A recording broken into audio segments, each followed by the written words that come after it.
how to make a practice puppet. To the puppet nerds of the world, this may sound absurd, but this is the place you need to be. We'll do an interview and then we'll stitch and glue all of the dolls, we'll make it shake. If you wanna be in the know and to play like a pro, subscribe to Puppet Nerd.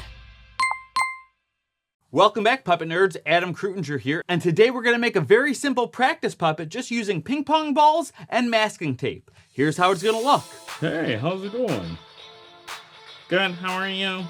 Hey there, Puppet Nerds. Now, doing this is so simple you won't even believe it. It's a great craft project if you have a class that you're teaching, and I thought now was a perfect time to do this type of project because my book, Puppetry 101, which is a guide on how to be a puppeteer, people are starting to use it in classrooms as textbooks for their puppetry classes. And there's a link to it down in the description. And also I built a brand new curriculum that's designed to be used in the classroom. Download and the link down below. What I love about this type of puppet is that it's very easy to make. You can find these materials just about anywhere. So it makes a really nice practice puppet. And now we are lucky, due to a college fad, you can get ping pong balls anywhere. They have it on the aisles of grocery stores, at corner markets, pretty much anywhere. And the same goes for masking tape.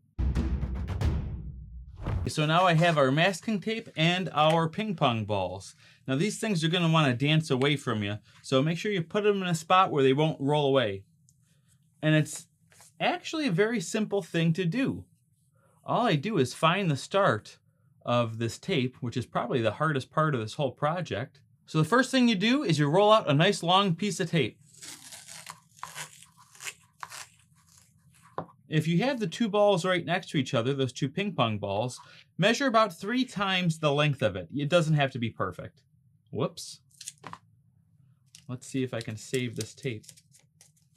And all I'm going to do is wrap these ping pong balls with the tape just like this. And we have these two ping pong balls taped together. And if you did it evenly, you could use either side. But if one side looks a little nicer than the other, use that side. I think I'm going to stick with this side. So the next thing I'm going to do is this. I'm going to take a piece of this tape, even longer.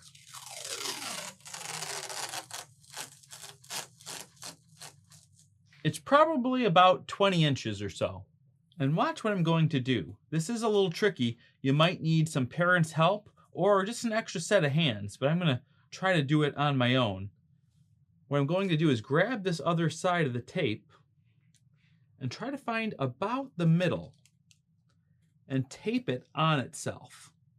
Just like this. Try to do it as evenly as possible. If it's not perfect, that is A-okay. You just want to get close.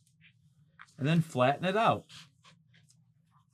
So now what I have something that looks like a piece of tape, but it's not sticky because both sticky sides are together like this. That will make this a really nice handle. So here's what I'm going to do. Now I'm going to tape this to the top. So I'll take a piece of tape. I'll stick it on the end. So now it's sticking off almost like this is the world's skinniest and longest Post-it stamp. So it's only sticky on the top. And what I'm going to do is stick it to the side just like that. And now what I'm going to do is kind of measure. This is where another hand can come in handy. You wrap it around and you kind of press it down like this. So now I have it wrapped around my hand, but again, this tape is not sticky, so it can slide on and off very easily. Now, I'm looking at it and my tape is a little bit too long. So I'm going to stop at about there and just rip it a little bit shorter, just like that. And then this is scrap. Now I'm going to take a fresh piece of tape, just like this,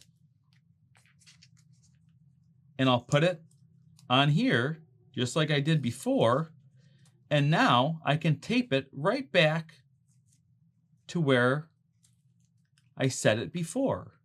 And just like that, I have a nice little puppet hand.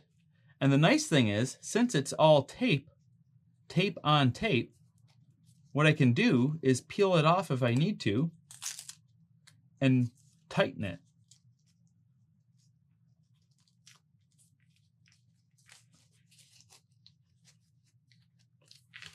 So now that's much more snug.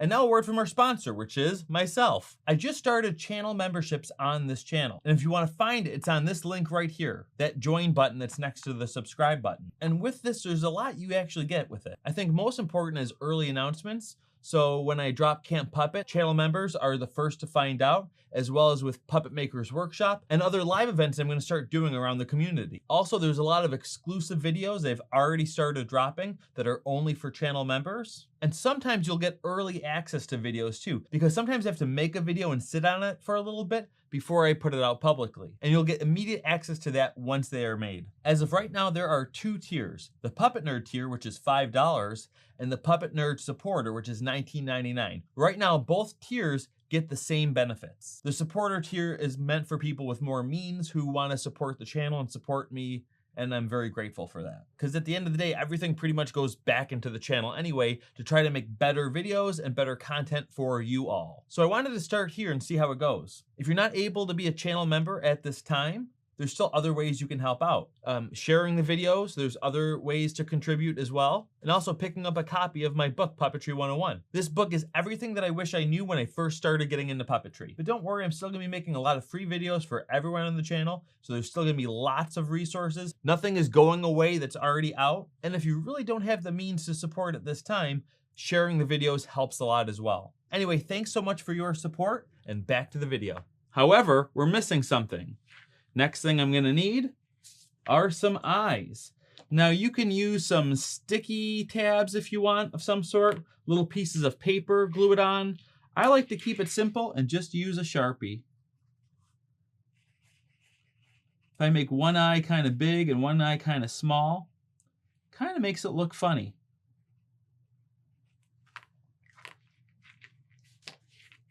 Look at that. I'll stick my hand back in. And just like that, I have a funny looking puppet.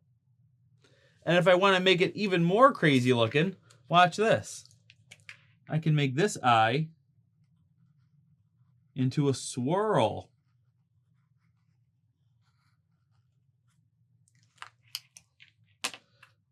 I would say this is a puppet that stayed up a little bit too late on New Year's. Oh my goodness, I think I need a nap. I've been up way too long. Oh.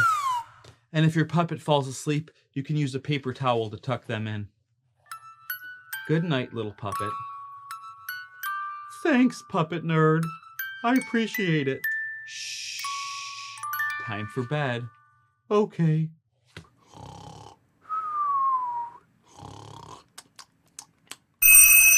Other things you can play around with is doing it with one eye.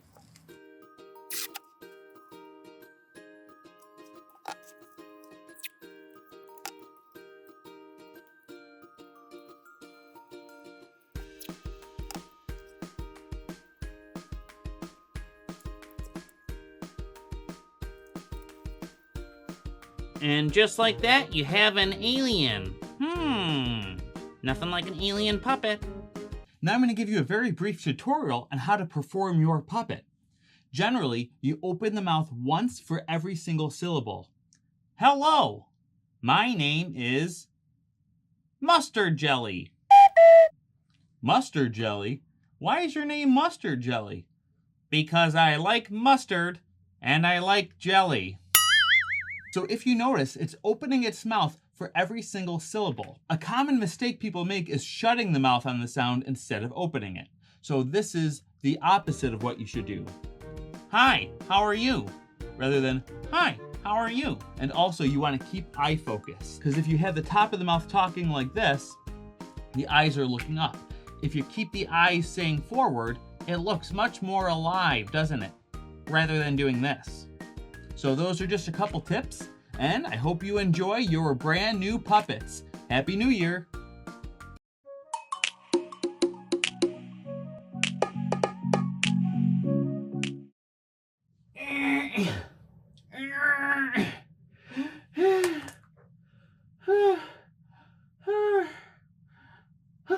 Hey, where's Jerry? I'm right here. Here is Jerry the alien. Oh, Jerry? What are you doing here? I'm exploring this planet. I like your necklace. My necklace? Oh, it tells time. Yeah, that's why I like it.